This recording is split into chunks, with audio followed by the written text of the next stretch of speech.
अस्सलाम वालेकुम मेरे प्यारे लिसनर्स। कहानी शुरू करने से पहले मेरे फेसबुक के ग्रुप लुबाबा हैदर ऑफिशियल और मेरे फेसबुक पेज लुबाबा हैदर को ज्वाइन करें। मेरे पेज और ग्रुप का लिंक डिस्क्रिप्शन बॉक्स में भी मौजूद है। मैं आपका वहाँ इंतज़ार कर रही हूँ। शुक्रिया। गुमराह एपिसोड 86। एक अजीब सा जहरीला तंज उसके चेहरे पर उभरा। वो आंखें तमस्कुर भरे अंदाज से मीच कर बोला, 1 लाख? आपने तो श्री मेहता जी 1 लाख पैसा भी नहीं देखा होगा। इस काम का क्या भत्ता मिलेगा आपको, जिसके लिए आपने अपनी शक्ल और जान दांव पर लगा दी है? मुझे लगता है बालक राम जी, आपको मेरा यहाँ आना पसंद नहीं आया। आप चाहते थे कि ये काम वो आपके सुपुर्द कर देते। आप इस जगह मेरी मौजूदगी को अपनी तौहीन समझ रहे हैं। वो मेरी ये बात सुनकर एकदम संभल गया। ये बात नहीं है श्री मेहता जी, आपसे इस एक काम में बहुत सी गलतियाँ हो चुकी हैं। आप बलबीर की वालदा को खुला छोड़ा है। वो अजीत सिंह टैक्सी ड्राइवर भी आपको पहचानता है जो आपको वहाँ लेकर गया था। मिनी ट्रक के ड्राइवर सोहन लाल और उसके मजदूर झंडू ने भी आपको देख रखा है। थानों में बलबीर सिंह और उसकी पत्नी के अगवा से खलबली मच गई है। बलबीर की माँ ने होश में आते ही वायवेला मचा दिया है। आपकी खुशकिस्मती है कि वो पेटी आपने वहाँ सड़क पर उतार दी। पुलिस उस इमारत में कई बार झांक चुकी है। आपने बड़ा करूट काम किया है। ये फनकारी नहीं, धक्का है मेहता जी, धक्का। आप मुझे खौफजदा करने की कोशिश फरमा रहे हैं। नहीं जी, ये मेरी जिम्मेदारी है कि आपकी हर हाल में हिफाजत करूं। आप पर लाजिम है कि आप अपने पीछे कोई लकीर ना छोड़ें। आपको शायद ये सुनकर ताज्जुब होगा कि बलबीर सिंह ने आपकी 2 तस्वीरें भी उतार ली थी। जो कैमरा उसके घर से मिला है उससे वो तस्वीरें बरामद हुई हैं। बलबीर सिंह बहुत ही चालाक आदमी था, बस मार खा के अपनी बदकिस्मती की वजह से। बहरहाल अब आप बाहर निकले तो बहुत मोहतात होकर। ये तो बहुत बुरा हुआ बालक राम जी। वो तस्वीरें उसने कब उतारी? मुझे तो एहसास तक नहीं हुआ। उसने को मौका देख लिया होगा। बहरहाल अब आप ये दाढ़ी लगा लें और सर पर ये केस भी रख लें। कुछ कड़ा कृपान भी आपके पास होना ज़रूरी है। कि कहकर उसने अलमारी से मेरे लिए मसनूई दाढ़ी और लंबे स्याह बालों की विग निकाल कर मेरे सामने रख दी। वो दोनों चीज़ें मैंने अपने चेहरे पर सजा ली तो वो बोला, अब आपकी ज़िंदगी की कुछ उम्मीद की जा सकती है। कि लें, कृपान बांधे और ये कड़ा भी पहन लें। वो दोनों चीज़ें भी उसने अपनी अलमारी में से निकाल कर मेरे आगे रख दी। जब मैं अपना हुलिया तब्दील कर चुका तो उसने अलमारी का पट पूरी तरह खोल दिया। उसके अंदरूनी हिस्से में कद्दे आदम आईना लगा था। मैंने उसमें झांक कर अपना जायज़ा लिया तो मेरे दिल पर बोझ सा पड़ गया। मैंने ऐसी सूरत इख्तियार कर ली थी जिसे मैंने हमेशा बायसे नंग समझा था। मुझे सिख नहीं बनना था। इन लोगों के खिलाफ मेरे दिल में बहुत सी गिरहें बैठी थी। सन 47 के अनगिनत वाक़यात मुझे याद थे। मेरे अजीज़ व अकारिब, मेरे दोस्त अहबाब मुझे बताया करते थे कि मनहसल कौम उन लोगों ने मुसलमानों से कैसा वहशियाना सलूक किया था। उनके जुल्म बर्बरियत की अनगिनत कहानियाँ मेरे वतन के गली कूचों में बिखरी पड़ी हैं। मगर मेरी बदनसीबी की इंतहा ये थी कि उस रोज़ मैं उन्हीं लोगों के भेस में छुपकर अपनी ज़िंदगी बचाना चाहता था। मेरे चेहरे की वीरानी को देखकर बालक राम बोला, क्या बात है, आप इस लिबास में खुश नहीं हैं? नहीं बालक राम जी, ये मेरी नज़र में भेड़ियों का लिबास है। छोड़े मेहता जी, आप बस मोहतात रहें। ये लिबास आपकी हिफाजत करेगा। ठीक है भाई जी, मगर मैं ये मसनूई दाढ़ी और केस दिन रात तो नहीं पहन सकता। इसे आप अपनी यूनिफॉर्म समझें, जो आप अपने फ़र्ज़ की अदायगी के दौरान पहना करेंगे। भंडारी के घर और दफ्तर का तो आपको इल्म होगा। नहीं, मुझे तफसील बता दें। मैं उसके घर तो गया था मगर रास्ता मुझे याद नहीं। उस सड़क का नाम भी मुझे नहीं मालूम। बालक राम ने मुझे कागज़ पर भंडारी का पता लिख कर दिया। मेरी माने तो आप अपना काम कल शुरू करें। आज की रात यहीं गुजार लें। अब आपका होटल में ठहरना मुनासिब नहीं होगा। वो आपको पहचान लेंगे। वो रात मैंने बालक राम के साथ उसी इमारत में गुजारी। सुबह मैं 6 बजे बिस्तर से उठा तो बालक राम कमरे में मौजूद नहीं था। मैं ख्वाबगाह से निकलकर अगले कमरे में गया तो बालक राम उस वक्त अखबार पढ़ रहा था। मुझे देखकर मुस्कुराते हुए बोला, अनाड़ियों के काम इसी तरह के होते हैं। ये देखें, आपकी तस्वीर अखबार में छप गई है। पुलिस ने आपका पता बताने वाले के लिए 10,000 रुपये का इनाम मुकर्रर किया है। उसने अखबार मेरे हाथ में थमा दिया। बालक राम बिल्कुल ठीक कह रहा था। अखबार में वाकई मेरी तस्वीर छपी थी, मगर उसमें सिर्फ मेरा चेहरा और कंधे नजर आ रहे थे। तस्वीर को उस सारे सियाक़ो सबाक़ से अलग करके शाये किया गया था। लिखा था, ये शख्स जो हमसाए मुल्क का जासूस है, कल नहायत ही पुरस्कार तरीके से पुलिस अफसर बलबीर सिंह और उनकी पत्नी को उनके मकान से अगवा करके ले गया है। जो शख्स इस आदमी के बारे में पुलिस को इत्तला देगा उसे 10,000 रुपये का इनाम दिया जाएगा। खबर में कुछ ज़्यादा ही नमक मिर्च डाला गया था, जिससे मालूम होता था कि पुलिस बहुत ज़्यादा चौकस हो चुकी है। ये तो बहुत बुरा हुआ बालक राम जी, मेरे लिए तो यहाँ चलना फिरना दुश्वार हो जाएगा। इसलिए तो मैंने कहा था कि आप फनकार नहीं हैं, पर आप नाराज़ हो गए थे। मेरे अल्फाज आपको याद नहीं रहे भाई जी। मैंने आपसे कहा था कि मैं कोई पेशावर आदमी नहीं हूँ और इस शहर में मुझे कदम कदम पर आपकी रहनुमाई की ज़रूरत होगी। बालक राम की छोटी छोटी सांप जैसी आंखों में चमकारा सा हुआ। सीने में गुंजाइश से कहीं ज़्यादा सांस भरकर वो बोला, मेरा ये ख्याल है कि आप चंद दिन के लिए इधर उधर हो जाएं, किसी गांव में जा ठहरें। मैं खामखा अपना वक्त ज़ाया नहीं कर सकता हूँ। मुझे अपनी बहन की तलाश है, उसकी ज़िंदगी ख़तरे में है। मैं यहाँ अपना काम ख़त्म करके जल्दी वापस जाना चाहता हूँ। सोच लें, आपके गिर्द वो किसी भी वक्त अपना हल्का तंग कर सकते हैं। इस इमारत में बहुत से लोग आपको पहचान सकते हैं। तो फिर मैं क्या करूँ? मैं आज ही लाहौर वापस चला जाता हूँ। ये काम भी इतना आसान नहीं। बहरहाल मुझे कुछ सोचने का मौका दें और आज दोपहर तक तो किसी भी तरफ ना निकलें। ठीक है, तो फिर मैं क्या करूँ? नहा धोकर आप फ़ौरन वो दाढ़ी और केस लगा लें और याद रखें कि आपका नाम ज्ञानी फ़तेह सिंह है। मैं नहीं चाहता कि मुरारजी या उसके तवलची वगैरह आपको पहचान लें। बहुत मोहतात रहें, ज़रा सी गलती से सारा खेल बिगड़ सकता है। मैं भी खामखा मारा जाऊँगा। उसकी हिदायत के मुताबिक मैंने नहाने के बाद सिखों का लिबास पहना और ज्ञानी फ़तेह सिंह बनकर बैठ गया। मगर मैं मुतमईन नहीं था। मेरी उस मसनूई दाढ़ी का राज किसी भी वक्त तश्त अस्बाम हो सकता था। मगर अपनी उस फिक्र को मैंने बालक राम पर ज़ाहिर नहीं होने दिया। वो मेरे दिल में कोई और वसवसे भी डाल सकता था। उसकी तशवीश बरहक थी, मगर मेरे मसले का वो कोई शाफी हल नहीं बता रहा था। नाश्ते के बाद उसने लिबास तब्दील किया और बोला, मैं ज़रा बाहर जा रहा हूँ, आप इसी कमरे में बैठे रहें। मुरारजी या कोई और आदमी आए तो उससे ज़्यादा बात नहीं करना। आपकी आवाज़ भी वो कुत्ते के बच्चे सुन सकते हैं। उसने अपना कमरा मुकफ़िल किया और चारों तरफ का तनकीदी जायज़ा लेने के बाद वो बाहर निकल गया। मेरे दिलो दिमाग में खलबली मची थी। कई खदशे मुझे नरगे में लिए हुए थे। अखबार में अपनी तस्वीर देखकर मैं लरज़ गया था। मुझे डर था कि मैं कहीं बेखबरी में ही मारा ना जाऊँ। ख़तरे की कोई सिमत वाज़ेह नहीं थी और मुझे मालूम था कि वो हर तरफ से मुझ पर यलगार कर सकते हैं। लेकिन सवाल यह था कि मैं कहाँ जाऊँ। मेरी बेहतरीन पनाह का तो बालक राम का वो कमरा ही थी, मगर वो इमारत पुलिस की नज़रों में किसी भी वक्त मुश्तबा हो सकती थी। और मेरा हुलिया भी, जिसे नया रंग दे देने के बावजूद मैं मुतमईन नहीं था, क्योंकि वो मेरा टेढ़ा निचला होंठ और उसकी दरज में से झांकते हुए मेरे दांत और फिर दाएं जबड़े का वो नुमाया उभार मेरी शनाख्त के लिए बहुत काफ़ी था। मैंने एक बार फिर आईने में अपनी सूरत का जायज़ा लिया। जिसने मुझे कल देखा था वो आज भी मुझे इस मसनूई दाढ़ी के बावजूद बड़ी आसानी से पहचान सकता था। मैंने अपने निचले होंठ के अंदर लगे टाँके को बालक राम के शेविंग बॉक्स में से एक ब्लेड निकालकर काट दिया। टाँका कटा तो सही, मगर जब मैंने मोचने के साथ उसे अपने गोश्त में से बाहर खींचा तो दर्द से मेरी जान हवा हो गई। टाँके का वो धागा बाहर आया तो उसके साथ ही मेरे होंठ से खून बहने लगा। मैं इस नई मुसीबत के लिए बिल्कुल तैयार नहीं था। मैंने बालक राम के वाटर कूलर में रखी बर्फ़ की एक डली लेकर मुंह में रख ली, मगर दर्द किसी भी तरह नहीं रुक रहा था। अलबत्ता चंद लम्हों के बाद मैंने महसूस किया कि खून रिसना बंद हो गया है। ये बड़ी अच्छी बात थी। बर्फ़ असर कर गई थी। बालक राम ने वहाँ एक शीशी गुसलखाने में रखी थी जिस पर माउथरेन लिखा था। वो गालिबन मुँह की बदबू दूर करने की दवा थी। मैंने उसका एक चमचा ग्लास में डाला और उसमें पानी मिलाकर कुल्लियाँ करने लगा। वो पानी बहुत ही मुफीद साबित हुआ। टाँके के ज़ख्म से खून बहना बंद हो गया।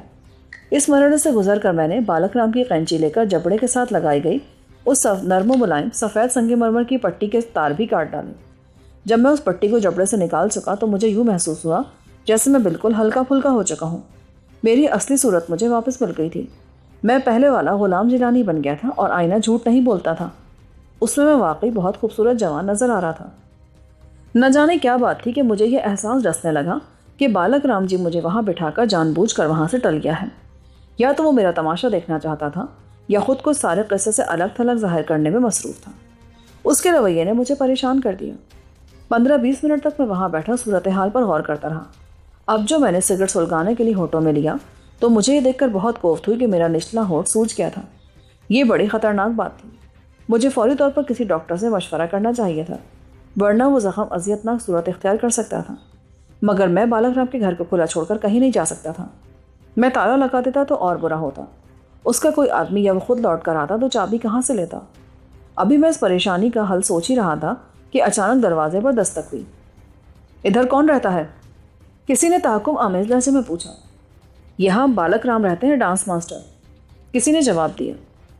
ये बात सुनते ही मैं हाय हाय करने लगा। हाथ मैंने थोड़ी पर रख लिया, यूँ जैसे मैं दर्द से मरा जाता हूँ।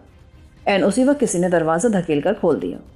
अब मेरे सामने ईश्वर सिंह थानेदार खड़ा था और उसके पीछे मल्होत्रा, 5-6 सिपाही उनके अक़ब में चले आ रहे थे। ईश्वर सिंह ने मुझे गौर से देखा और फिर कमरे में इधर उधर नजरें घुमाने लगा।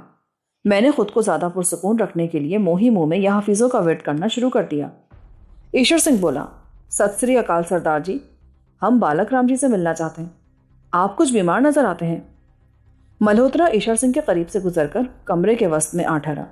वो बड़े खूबसूरत अंदाज से अपनी छड़ी को दाएं बाएं हरकत दे रहा था। उसकी नज़रें मेरे चेहरे पर जमी थीं।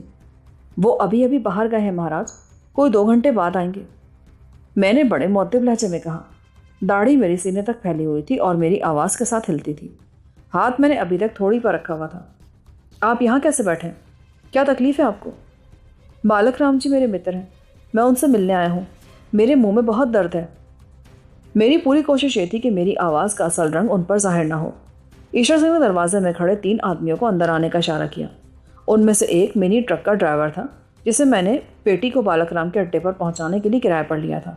ईश्वर सिंह बोला, क्यों जयराम, किसी को पहचानते हो यहाँ? नहीं महाराज, वो आदमी तो नज़र नहीं आया। मैं ऊपर भी देखा हूँ, कमरों के अंदर घुसकर तो आप ही देख सकते हैं। सरदार जी, ये आपका मुंह क्यों सूजा हुआ है? मल्होत्रा ने मुझसे पूछा। मेरे मुंह में जख्म है महाराज, मैंने अंदर से लरसते हुए कहा। मल्होत्रा मेरी तरफ आया। मालूम होता है आपको बहुत ज़्यादा तकलीफ़ है, दिखाएं ज़रा अपना मुंह तो खोलें। उसने अपना हाथ मेरे मुंह की तरफ बढ़ाते हुए कहा, दर्द बहुत ज़्यादा है महाराज, मुंह खोलना मुश्किल हो गया है। मैंने उसका हाथ अपने चेहरे तक आने से पहले ही मुंह खोल दिया, मगर यूं जैसे मुझे मुंह खोलते हुए शदीद दर्द महसूस हो रहा हो। मल्होत्रा किसी और ही सोच में गुम था। उसने अपनी सारी तवज्जो मेरी आंखों पर मरकूज कर दी थी। वो बड़ा ज़ीरक अफसर था और उस वक्त वो मुझे ले ही डूबा था। मगर ऐन उसी वक्त बालक राम तेज तेज कदम उठाता कमरे में दाखिल हुआ, यूं कि उसने एक किवाड़ बड़े ज़ोर से दीवार में दे मारा। मल्होत्रा और ईश्वर सिंह फौरन ही उधर मुतवज्जो हो गए। बालक राम शायद मल्होत्रा की नीयत समझ गया था। वो आते ही बोला, धनबाग धनबाग, ये कीड़ी के घर नारायण कैसे आ गए महाराज? पधारिए ना, ये कुर्सियाँ आगे कर दो ज्ञानी जी। ये कहकर उसने 2 कुर्सियाँ घसीटकर उनके आगे रख दी। फिर मुझसे मुखातिब होते हुए बोला, ज्ञानी जी, आप फ़ौरन डॉक्टर के पास चले जाएं। ये सूजन तो बढ़ती जा रही है। मुरार जी, इन्हें टीका लगवाओ, ये बहुत ज़रूरी है। ये हुआ क्या इन्हें? इनका चेहरा कैसे सूज गया? बस ज्ञानी जी, दांतों में खिलाल करते हैं पिन से, वो पिन इनके मुंह में धंस गई थी। इसका सारा जहर मुंह में फैल रहा है। जाओ मुरार जी, इनको ले जाओ। ये जहर गले तक सूजन पैदा कर सकता है, इन्हें खन्नाक भी हो सकता है। बालक राम ने मुझे बाजू से पकड़कर कमरे के दरवाजे की तरफ धकेला। मैंने मुंह पर यूं रुमाल रख लिया जैसे मेरा दर्द नाकाबिले बर्दाश्त हो चुका हो। पेशतर इसके कि मल्होत्रा को कतई फैसला कर सकता, मैं दरवाजे से निकलकर बालक राम की मोटरसाइकिल पर मुरार जी के पीछे बैठ चुका था। उसने फ़ौरन ही मोटरसाइकिल स्टार्ट की और बलाखिज़ रफ्तार से मुझे वहाँ से ले उड़ा। बालक राम अचानक ही मल्होत्रा की सोच करो बदल कर मुझे एक बड़ी मुसीबत से बचा ले गया था। बड़ी सड़क पर पहुंचकर मुरार जी ने मोटरसाइकिल की रफ्तार और तेज़ कर दी। कोई 20 मिनट बाद हम दरबार साहब के अक़ब में पहुंच चुके थे। मुरार जी ने मोटरसाइकिल एक तंग सी गली में डाली और फिर कोई 10 मकान आगे जाकर वो रुक गया। मकान के खुले दरवाजे में मोटरसाइकिल तेज़ी से गुजारकर वो बोला, आए सरदार जी, अंदर आ जाएं। वो बड़े मायनेखेज़ अंदाज से मुस्कुरा रहा था। जब मैं ड्योढ़ी में दाखिल हुआ तो उसने फ़ौरन ही दरवाजे पर कुंडी चढ़ा दी। फिर वो बड़े रसान से मेरे कंधे पर हाथ रख कर बोला, आदमी की बीमारी भी कभी कभी नेमत बन जाती है। हाँ मुरार जी, लगता तो ऐसा ही है, मगर मुझे तो डॉक्टर के पास जाना था। आपको अपनी जान का ही ख़तरा था ना, सो वो मैं बचा लाया। और क्या चाहिए आपको? ये मकान किसका है? ये मेरा मुसीबत खाना है, मगर आप यहाँ बिल्कुल महफूज हैं। आपको तो फिल्मों में काम करना चाहिए था। वो क्यों और किस तरह? मैं तो बहुत ही बेवकूफ़ आदमी हूँ। मुरार जी बड़े ज़ोर से हंसा। उस वक्त हमें खासे सजे सजाए कमरे में पहुँच चुके थे। वो बोला, आप जैसे 2-4 मूर्ख और हो ना, तो इधर एक दरबार साहब में खड़ा कर दें। विस्की पसंद करेंगे या बियर? बर्फ़ और सोडा भी मौजूद है। नहीं मुरार जी, मैं आबखोर आदमी हूँ, ये आग मेरे बस का रोग नहीं। मगर उधर तो सुना है बहुत चलती है और रंगारंग की चलती है। मैं वहाँ होटल में भी रह चुका हूँ। ये क्या कह रहे हैं आप? आपको शायद को गलतफहमी हुई है। उसने बड़ी लापरवाही से विस्की का एक बड़ा सा जाम तैयार करके अपने सामने रख लिया। दूसरा गिलास उसके सामने खाली धरा था। वो बोला, भगवान का शुक्र अदा करें सरदार जी, आप बच के निकल आए। ये कहकर उसने गिलास मुँह से लगा लिया। फिर हाथ की पुष्ट से होठ पहुँचकर हाँपते हुए बोला, मैं आज उस बज़म से बच के चला आया। मुरार जी, आप मुझे डॉक्टर के पास ले जाते तो मेरा इलाज ही हो जाता। वो सारा डॉक्टर तो आपकी नब्ज़ तक हाथ डाल ही चुका था। दाढ़ी को झटका देता तो आपका छिले गोंगलू जैसा मुंह वहीं नंगा हो जाता। कि कहकर उसने मेरी दाढ़ी को जो हल्का सा झटका दिया तो वो उसके हाथ में खींचती चली गई। मैं मुस्कुराए बगैर न रह सका। हाथ मेरा गैर इरादी तौर पर अपने पिस्तौल के दस्ते तक पहुंच गया था। बालक राम जी आपकी हिफाजत का पाबंद है मेहता जी। वो मर जाता मगर आप पर आँच ना आने देता। वो बहुत दाना आदमी है मुरार जी। एक ही साथ में वो अंदर की सारी सूरत हाल को समझ गया। आपको भी मैं सलाम करता हूँ। बालक राम से आपके जहनी राब्ते की दाद देता हूँ। हाँ, हम एक दूसरे से कुछ कहे सुने बगैर ही सब कुछ समझ लेते हैं। आप कहाँ से आए थे उस वक्त? मुझे बालक राम यहाँ से उठाकर ले गया था। उसे यही डर था कि कहीं आप पर आँच ना आए। आप सिकल बलबीर के किस्से में कई लापरवाहियाँ सरजद हो चुकी हैं। जी, पर अब क्या होगा? वो लोग यहाँ भी तो पहुँच सकते हैं। नहीं, मैं यहाँ रहता नहीं हूँ। मेरा ठिकाना सरकारी तौर पर कहीं और है। मोहल्ले वाले तो आपको जानते होंगे। उनके लिए मेरा नाम कृष्ण चंद्र है। आप बहरहाल यहाँ बिल्कुल महफूज हैं। मुझे डर है मुरार जी, वो लोग बालक राम को पकड़ लेंगे। नहीं, जितने कोर्स मल्होत्रा ने पास किए हैं ना, वो बालक राम ने बहुत पहले खा पी लिए थे। वो उसकी तह तक नहीं पहुँच सकते। इस मिशन के लिए आपको 2 लाख रुपए तो ज़रूर ही मिले होंगे। नहीं मुरार जी, मैं तो अपनी एक मुसीबत में फंस कर यहाँ आन पहुँचा हूँ। कोई भला मुझे क्या दे सकता है? आपकी बहन की बाजियाबी का मामला है ना? मुझे बालक राम ने बता दिया था, मगर उस मच्छर को पकड़ने का किस्सा भी आपके साथ है, उस भंडारी का। आपने बलबीर के मामले में भी बड़ी जीदारी दिखाई है। ऐसा वैसा कोई माई का लाल उस पर यूँ हाथ नहीं डाल सकता था।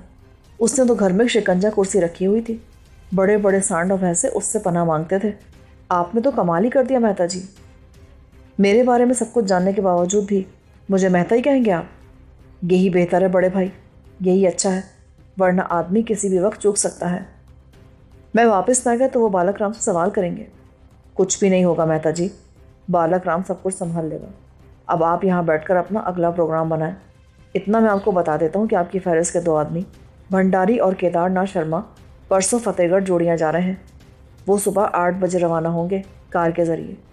उनके साथ उनकी पार्टी के 20-22 आदमी भी होंगे। वो भी कारों में जाएंगे।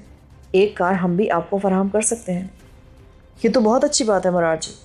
मैं उसका वही तिया पाँचा कर दूंगा। तिया पाँचा नहीं मेहता जी, 5 तिया 15 बनाना है। आप उन्हें सही हालत में पकड़कर एक्सपोर्ट करना है। यही हुक्म मिला है ना आपको? जी हाँ, मगर मैं हैरान हूँ मुरार जी, आप तो हिंदू हैं, इसी मुल्क के बासी हैं, मेरे साथ आप इतना ताउन क्यों कर रहे हैं? देखो मेहता जी, किसी सिख को तो हम यहाँ से उठने नहीं देंगे। किसी असील सिख को? बलबीर सिंह बदमाश था, उसकी तो बात ही और है। हिंदू तुम जितने चाहे उठाकर यहाँ से ले जाओ। इसका मतलब ये कि आपका असल नाम मुरार जी नहीं है? नहीं, मैं भीम सिंह हूँ और मैं भी ज़ात का ढिल्लो राजपूत हूँ। अपने मुख्तार ढिल्लों का भाई बंदी समझे मुझे। मैंने भी सिख कौम के इश्क में काम फड़वा रखे हैं। हम इधर खालिस्तान बना रहे हैं, बस ये किस्सा है सारा। और वो बालक राम, वो साला शूदर है, सदियों से जुल्म सह रहा है। उसकी तो नस्लें पिचक्कर रह गई हैं। वो इस ऊंची जाति से अपनी हज़ारों साल की ग़ुलामी का इंतकाम ले रहा है। आपसे मिलकर बड़ी खुशी है मुरार जी। आप और बालक राम वाकई बहुत बड़े आदमी हैं। मक्खनबाजी मना है मेहता जी, आपसे ज़्यादा बड़े नहीं हैं हम। ठीक है मुरार जी, परसों कार मुझे किस वक्त मिल सकेगी? कार परसों सुबह 6 बजे यहाँ होगी। उसके ड्राइवर का नाम करमचंद है। हम उसे करमू कहकर पुकारते हैं। वो आपके इशारे पर काम करेगा। कोई और बात उस बारे में मालूम हो सके तो मुझे बता दें। मैं परसों सुबह 5 बजे बिल्कुल तैयार होऊंगा। फिक्र ना करें, रास्ता आपको साफ मिलेगा। अच्छा, नमस्ते। ये कहकर उसने मुझसे हाथ मिलाया और फिर विस्की की 1/4 बोतल फ्रिज में रखकर उसी वक्त बाहर निकल गया। जब उसकी मोटरसाइकिल की आवाज़ दूर हो गई तो मैं मकान के सतह दरवाजे को अंदर से मुकाफल करके फिर नशिशगाह में जा बैठा। मेरे दिल में सैकड़ों वसवसे सपोलियों की तरह रेंगने लगे, लेकिन एक बात मेरे लिए बेहद इत्मीनान बख्श थी कि ढिल्लो साहब ने मुझे जिन लोगों से मुतारफ़ कराया था वो बड़े ही भरोसे के आदमी थे। उनकी हाजिर दिमागी, उनकी चुस्ती, चालाकी और उनके वसाइल की फरावानी ने मुझे हैरान कर दिया था। मैं ढिल्लो साहब के लिए वहाँ से इतने सारे आदमी क्यों उठवाऊँ? ये सवाल बार बार मेरे जहन में उभर रहा था। मुझे कोई तमगा तो मिल नहीं सकता, वो मेरा रास्ता ही नहीं था। जब आसिया उस शहर में नहीं थी और उसको कबीर शाह के घर से अगवा करने में बलबीर सिंह या किसी और का हाथ नहीं था, तो फिर मैं क्यों वहाँ अपनी जान हल्कान करूँ? मुझे यकीन था कि बलबीर ने झूठ नहीं बोला था। आसिया के बारे में वो बिल्कुल बेखबर था। उसने बदतरीन असियत में मुब्तला होकर अपने अंदर कुछ भी बचाकर नहीं रखा था। मैं तो वहाँ आया ही आसिया के लिए था, मगर अब मेरी हैरत फजूतर होती जा रही थी। ये बात मुझे मालूम होनी चाहिए थी कि आसिया अब की बार किन काली आंधियों के सदमे आ गई है। मामला इतना पुरपेच और गंभीर हो गया था कि मेरी सोच के सामने सारे आईने कोरे हो गए थे। मुझे कुछ सुझाई नहीं देता था, लेकिन मैं हाथ पर हाथ धरे नहीं बैठ सकता था। मैं बड़ी देर तक वहां बैठा सोचता रहा। मेरा इज़्तिराब दम बदम बढ़ता जा रहा था। वो तपती दोपहर मैंने उसी मकान में गुजार दी। फ्रिज में रखी चीज़ें मेरे बहुत काम आई। जो कुछ भी मुझे पसंद आया वो मैंने हलक से नीचे उतार लिया। शाम 4 बजे तक मेरे निचले होठ की सूजन बड़ी हद तक कम हो गई। मैंने आईने में अपनी सूरत देखी। मुझे महसूस हुआ कि अब मैं पहले वाला जिलानी नजर आ रहा हूँ। तौलिया लेकर मैं गुसलखाने में जा घुसा। कितनी देर तक मैं नल के नीचे सर डालकर बैठा रहा। जब मैं बाहर निकला तो खुद को ताज़ा दम महसूस कर रहा था। मैंने एक बार फिर दाढ़ी और केस ओढ़े और फिर मुराद जी के मकान को ताला लगाकर हाथ में ब्रीफकेस झुलाते हुए गली से बाहर निकल आया। मुझे सरवरी खानम ने गुरदासपुर के करीब एक गांव भुकरा का पता दिया था। उसने कहा था कि वहाँ एक शख्स रहता है, अर्जन सिंह। वो चांदी और सोने की स्मगलिंग करता है और जब भी लाहौर आता है तो आहू के पास ठहरता है। उसने कहा था अगर मैं कभी किसी वजह से सरहद पार जा निकलूँ तो ज़रूरत के वक्त सीधा अर्जुन सिंह के पास चला जाऊँ। यही उसका मशवरा था। वो अर्जुन सिंह को बहुत अच्छा आदमी समझती थी और उसका ख्याल था कि वो मेरी किसी भी मुश्किल में मेरे बहुत काम आ सकता है। अगरचे आहू मेरा दुश्मन था, मगर सरवरी खानम मेरी भलाई चाहती थी। यह ख्याल जहन में उभरा तो मैं रिक्शे में सवार होकर सीधा स्टेशन जा पहुंचा। उस वक्त पठानकोट के लिए गाड़ी तैयार खड़ी थी। मैंने गुरदासपुर का टिकट खरीदा और गाड़ी में जा बैठा। बालक राम ने मुझे जो हुलिया दिया था वो मेरे बहुत काम आ रहा था। जो कोई मुझे देखता बड़े अदब से पेश आता। गाड़ी अमृतसर से 6:30 बजे रवाना हुई तो मैंने सुख का सांस लिया। मैंने फैसला कर लिया था कि जिस तरह भी हो सका मैं उसी रात पाकिस्तान के लिए रवाना हो जाऊंगा। और ये ऐसा काम था जिसके लिए मुझे अर्जुन सिंह के ताउन की ज़रूरत थी, क्योंकि उन खुफिया रास्तों का उसे बखूबी इल्म होगा जिन पर चलकर वो आए दिन सरहद के आर पार फिरता रहता था। रात के 9:30 बजे वह ननगल कोटली स्टेशन पर जा उतरा। मुकरा गांव का पता मैंने स्टेशन से बाहर निकलकर एक कोचवान से मालूम किया। गांव वहां से 5 मील दूर था। कोचवान सिख था। वो बोला, सरदार जी, हुक्म हो तो मैं आपको ले चलता हूँ। मेरा घर बरनाला में है और मैं उधर ही जा रहा हूँ। ठीक है यार, तू मुझे वहीं ले चल। मैं कहाँ पैदल ख्वार होता फिरूँगा। चल मेरे वीर। कितने पैसे देगा तू? 10 रुपये दे दें सरदार जी। मंजूर है मुझे। ये कहकर मैं तांगे में बैठा तो वो बोला, 2 जनाना सवारियां हैं, उन्हें साधु चक जाना है। अगर आप कहें तो उन्हें भी बिठा लो। वो उधर मिठाई खरीदने गई हैं। बिठा ले भाई, मुझे क्या एतराज़ हो सकता है। वो उन सवारियों को लेने दुकानों की तरफ निकल गया। जब वो वापस आए तो उसके साथ 2 ऊंची लंबी औरतें थीं। वो हंसती हुई आ रही थीं। दोनों ने शलवारें पहन रखी थी और सरों पर दुपट्टे आड़े हाथ की बुकल से ओढ़ रखे थे। उन्होंने मुझे पिछली नशस्त पर फैलकर बैठे देखा तो एकदम संजीदा हो गई। उनमें से एक बड़े दबंग लहजे में बोली, हमने तो सालिम तांगा किराए पर किया था ना तुमसे। ये सालिम ही है बीबी, अगले हिस्से में आप बैठ जाए। सरदार साहब भकरा जा रहे हैं। पर क्यों बैठ जाएं हम? तू इससे भी किराया लेगा और हमसे भी। कितने पैसे तय किए हैं तूने भाई? 10 रुपये। ठीक है, वही 10 रुपये से मिलेंगे। क्यों वे, तू डबल कमाई करेगा? ये बात नहीं है बीबी, तुम्हें मंजूर नहीं है तो पैदल चली जाओ। मैं तो तुमसे भी 10 ही लूँगा। चल संतो, दफ़ा कर, देर हो रही है। इसके मुंह पर कालिक मल देंगे। बहुत लालची होगा ये कोचवान। इसकी तो मैं फेटी ज़रूर लगवाऊंगी अपने वीर से।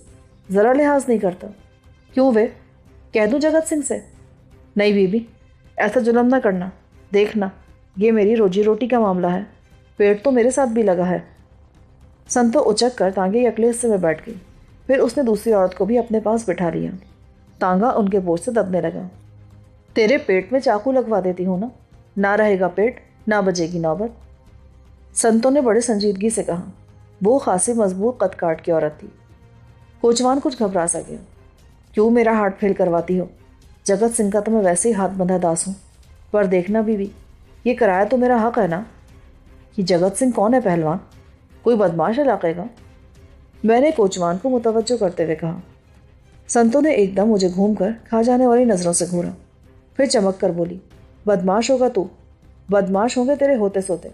मेरा वीर तो अन्याय करने वालों का दुश्मन है। जब भी तुम कोचवान की इस मजदूरी उसको नहीं देती हो। वो कुछ तैश में आ गई। तू कौन है? खामखा तेरी दाढ़ी में क्यों खारिश हो रही है? चरण सिंह, ये तूने कैसी सवारी लाद ली है? चुप रह बीबी, ये भकरा के अर्जुन सिंह के मेहमान हैं। हाय मैं मर गई। वो जो स्मगलर है वो अर्जुन सिंह ना? जैसा वो खुद है वैसे इसके मेहमान होंगे। क्या नाम है तेरा सरदार जी? मेरा नाम शेर सिंह है बीबी। तुम्हारा शुभ नाम क्या है?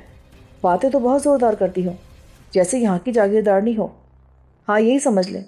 मेरा नाम संतो है। इधर 6 मुरब्बा ज़मीन है मेरे बापू की, और वीर मेरा सफ़ेद पोश है इलाके का। छम तक फैली हुई हमारी ज़मीन है। फिर वो चरण सिंह से बोली, इतना तेज़ तांगा मत चला, कोई पट्टा धोरा टूट गया ना तो स्यापे में पड़ जाएंगे हम सब। भगवान से खैर मांग बीबी, अब तो ये गोला सड़क बन गई है रामपुर तक, अब तांगा चलता नहीं उड़ता है। चरण सिंह ने घोड़े को पिचकारते हुए कहा, ज्ञानी जी, मेरी मानो तो रात इधर हमारे घर गुजार लो, स्मगलिंग फिर कभी कर लेना। संतों ने मेरे पहलू में उंगली चुभोते हुए कहा, क्यों, वहाँ कोई मुजरा हो रहा है आज रात? मुजरा भी करवा देंगे, ये कौन सी मुश्किल बात है। मेरा वीर तुमसे मिलकर बहुत खुश होगा। कहाँ के रहने वाले हो तुम? लुधियाने का, धनीपुर गांव है मेरा। ये अर्जुन सिंह क्या लगता है तुम्हारा? दोस्त है मेरा, कभी कभार मेरे गांव आ जाता है। अब तो मैं एक ज़रूरी काम से उधर जा रहा हूँ। वो थोड़ी देर बाद बोली, ले सरदारा, अब तैयार हो जा, मेरा पिंड ज़्यादा दूर नहीं है, मैं उधर नहीं उतरूँगा। मुझे अर्जुन सिंह से मिलना है। उसकी तुम चिंता ना करो, उसे मैं अपने घर बुलवा लूँगी, वो मेरे वीर का बड़ा जिगरी यार है। अच्छा, फिर तो मैं तेरे घर ज़रूर उतरूँगा। वो दोनों खुश हो गई और मेरे पहलू में वो चुटकी भर के बोली, फिर इस खुशी में एक लड्डू खाओ। ये कहकर उसने लड्डू मेरे हाथ पर रख दी। वो कोई 5 किलो मिठाई लेकर वापस जा रही थी। बरनाला पहुंचकर हम तीनों तांगे से उतर गए। मैंने चरण सिंह के हाथ पर 20 रुपये धर दिए। ले भाई चरण सिंह, इनका किराया भी मैं दे रहा हूँ तुझे। हाँ सरदार जी, हमारा किराया भी तुम ही दोगे। वापस कर दे चरण सिंह इसके 10 रुपये। नहीं यार, तू रख, तेरी वजह से इतनी अच्छी सवारियाँ जो मिल गई हमें। फिर बाद हम गांव में दाखिल हो गए। पक्की गोला सड़क गांव के एन वस्त में से गुजरती थी। चरण सिंह का तांगा दूसरी तरफ मुड़ गया था। हम वो सड़क पार कर गए तो वो बोली, ये गंदोरी है, ये मुसलमानों का गांव था। हम पनागीर होकर शकरगढ़ से यहाँ आ गए थे। ये गंदोरी का हिस्सा एक आदमी की मिल्कियत था, अब ये सुरमीत सिंह के कब्जे में है। हम एक पुरानी मस्जिद के करीब से गुजर रहे थे। ये मस्जिद थी, अब तो वीरान पड़ी है। जगत सिंह कहता है कि वो इसको गुरुद्वारा बना देगा। वो कहता है कि भगवान ने उसे पुत्र दिया तो वो ये काम शुरू कर देगा। संतो मुझसे खासी बेतकल्लुफ़ हो गई थी। एक बात तो बता, तू मुझसे एकदम इतना फ्री कैसे हो गई, और मैं भी ऐसा पागल कि बेसोचे समझे तेरे साथ चला आया? तू अच्छा आदमी है सरदारा, तेरे जैसा बंदा किसी भगवान को ही मिलता है, पर मैं तेरे साथ चलती नौकरानी जैसी लगती हूँ। वो कुछ पशेमान सी हो गई। इस दौरान हम उसके मकान पर पहुँच गए। उसके वीर का मकान पुख्ता था और बाहर से हवेली जैसा नजर आता था। काली शीशम का बड़ा सा दरवाज़ा बहुत खूबसूरत नजर आता था। उस वक्त रात के 11 बज रहे थे। सारे गांव पर खामोशी तारी थी और चांदी ने नीचे उतरकर उस सन्नाटों से लबरेज माहौल को बहुत ही पुरस्कार बना रखा था। यूं जैसे कोई चांद की टॉर्च हाथ में लेकर तारीकी से लबरेज कमरे के एन वस्त में खड़ा कुछ ढूंढ रहा हो। संतो हमसे पहले ही दरवाजे के अंदर दाखिल हो चुकी थी। तो यहाँ ठहर सरदारा, मैं जाकर जगत सिंह को बाहर भेजती हूँ। ये कहकर वो अंदर चली गई।